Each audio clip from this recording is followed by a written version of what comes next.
മലപ്പുറം തിരൂരങ്ങാടിക്കടുത്ത് കൊടിഞ്ഞിയിൽ തീപിടുത്തം. കയർ നിർമ്മാണ മില്ലിനാണ് തീപിടിച്ചത്. അഗ്നിരക്ഷാസേന സ്ഥലത്തെത്തി തീയണയ്ക്കൽ ശ്രമം തുടരുന്നു.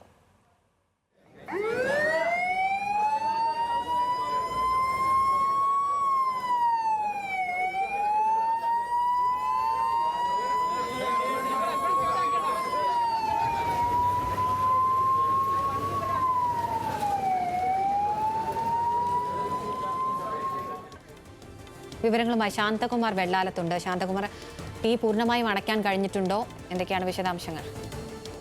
ഏറ്റവും ആശ്വാസകരം, തീ പൂർണ്ണമായി നിയന്ത്രിക്കാൻ കഴിഞ്ഞു എന്നുള്ളത് തന്നെയാണ്. തിരൂരിനും താനൂരിനും എത്തിയിട്ടുള്ള ഫയർഫോഴ്സിന്റെ യൂണിറ്റുകളാണ് ഇപ്പോൾ തീ പൂർണ്ണമായി നിയന്ത്രിച്ചിരിക്കുന്നത്. രാത്രി 8 മണിയോട് കൂടിയാണ് ഈ അഗ്നിബാധ ഉണ്ടാവുന്നത്.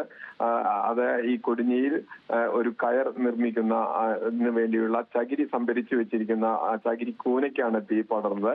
ഈ തീ എങ്ങനെയാണ് തീ പടർന്നത് എന്നുള്ളത് വ്യക്തമായിട്ടില്ല. കാരണം ഷോർട്ട് സർക്യൂട്ട് ആണോ അതോ സമീപത്ത് കുട്ടികൾ പടക്കം പൊട്ടിച്ചിരുന്നു, അതിൽ നിന്നുള്ള തീപ്പൊരിയാണോ ഇതിന് കാരണം എന്നുള്ളതും പോലീസ് അഗ്നിശമന സേനയും പരിശോധിച്ചു വരികയാണ്. എന്തായാലും തീ പരിപൂർണമായും നിയന്ത്രണ വിധേയമായി എന്നുള്ളത് മാത്രമാണ് ആശ്വാസകരമായിട്ടുള്ളത്. അഖില, ശാന്തകുമാർ വെള്ളാലത്താണ് വിവരങ്ങൾ നൽകിയത്.